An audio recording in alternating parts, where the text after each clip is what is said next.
देखिए, आपका पहला पेपर कक्षा 10 वालों का हिंदी है, जो कि 22 फरवरी को प्रथम पाली में है। आज आपको हम बताते हैं परीक्षा के दृष्टि से महत्वपूर्ण क्या है। जैसे जो आपके पाठ्यक्रम में है, वैसे तो वो सारी चीजें महत्वपूर्ण होती हैं। कुछ विशेष महत्वपूर्ण होते हैं जो कि परीक्षा की दृष्टि से सफलता प्राप्त करने के लिए, अच्छे मार्क अंकित करने के लिए, प्राप्त करने के लिए ज्यादा महत्वपूर्ण होते हैं। तो हम आपको बता रहे हैं,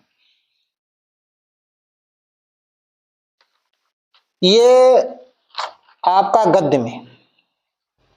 गद्य खंड में जो महत्वपूर्ण पाठ है, आचार्य रामचंद्र शुक्ल का लिखा हुआ मित्रता। इससे गद्यांश पर आधारित जो प्रश्न आते हैं वो ज्यादातर संभावना रहती है इसी पाठ से आने की।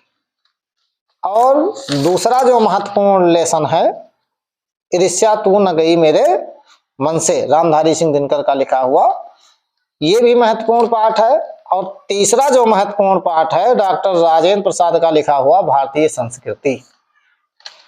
गद्यांश पे आधारित जो प्रश्न आते हैं, इन तीनों पाठों से विशेषकर आते हैं, जबकि रामचंद्र शुक्ल का लिखा हुआ जो मित्रता है, इससे विशेष में विशेष संभावना रहती है। ये हो गया आपका गद्य खंड। पद्य खंड में जब आते हैं तो 3 पाठ बहुत ज्यादा महत्वपूर्ण है, जैसे है सूरदास, रसखान और गोस्वामी तुलसीदास का लिखा हुआ। पद्यांश पर आधारित जो प्रश्न आपके आते हैं, इन्हीं तीनों में से हर हाल में फंसेंगे। अगर आपको अच्छे नंबर गेन करने हैं, सभी पाठों का अध्ययन करिए, लेकिन विशेषकर इन 3 पाठों का बहुत ध्यान से अध्ययन करिए। उसके बाद में आता है लेखक एवं कवि का जीवन परिचय। हमारे अनुमान से आचार्य रामचंद्र शुक्ल, डॉक्टर राजेंद्र प्रसाद और भगवत शरण उपाध्याय, इन तीनों लेखकों का अगर हम जीवन परिचय रेडी कर लें, तैयार कर लें, तो निश्चित ही एक हमें परीक्षा में अवश्य मिल जाएगा। इसी प्रकार काव्य खंड में जो है, हम महादेवी वर्मा, माखनलाल चतुर्वेदी, तुलसीदास, अगर इन तीनों में से, या आप बिहारी को भी मान लें, तो इन 4 पाठ के कवियों में से एक हर हाल में आपको परीक्षा में मिलेगा। उसके बाद में हमारा आता है संस्कृत खंड। संस्कृत खंड में 2 तरह के प्रश्न होते हैं, एक होता है गद्य पर आधारित और एक होता है पद्य पर आधारित। गद्य पर आधारित 2 पाठ बहुत महत्वपूर्ण है, एक है हमारा वाराणसी और दूसरा है भारतीय संस्कृति। गद्य पर आधारित जो प्रश्न आते हैं, जैसे अनुवाद लिखना होता है, संदर्भ सहित अनुवाद लिखना होता है, आप भारतीय संस्कृति और वाराणसी नामक पाठ का विशेष अध्ययन कर लीजिए, इसी पाठ में से आपको मिल जाएंगे।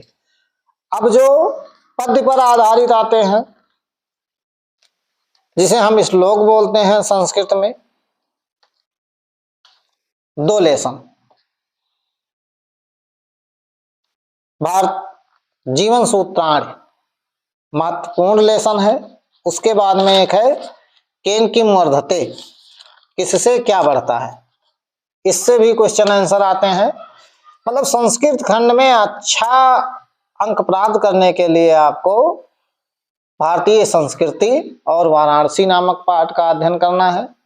जीवन सूत्राण, वीर वीरेण पूजते और केन किम वर्धते, अगर ये 5-6 लेसन आपके विशेषकर तैयार हैं, तो निश्चित ही आप अच्छा अंक प्राप्त करेंगे।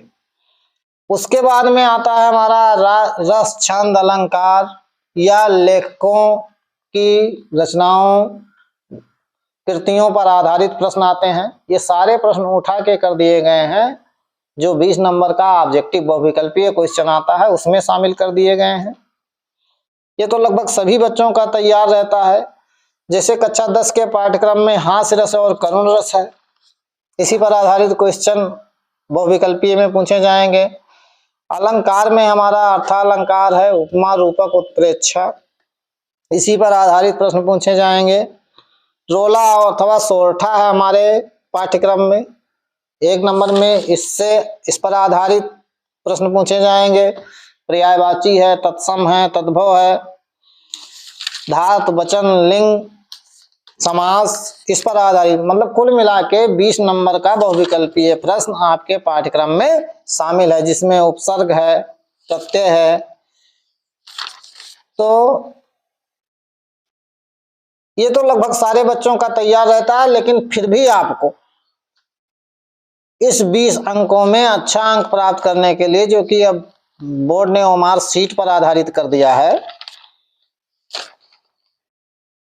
जैसे ये विद्या क्वेश्चन बैंक है, इसमें सारे क्वेश्चन महत्वपूर्ण हैं, आप सारे तैयार कर लीजिए। ये 1 अंक पर आधारित होते हैं और बोर्ड के पुराने पेपरों को 1-2 सेट को हल करके ध्यान से पढ़ के और परीक्षा दीजिए बढ़िया अंक प्राप्त करने के लिए। हमारे विद्यालय के हिंदी के बच्चे हैं, बहुत विशेष तैयारी किए हैं, अच्छे अध्यापकों द्वारा पढ़ाया जाता है। हर साल 95, 96, 98 तक अंक प्राप्त करते हैं। तो ये आप ध्यान से पढ़िए, और जहां कोई समस्या हो आप कमेंट बॉक्स में कमेंट जरूर कीजिए।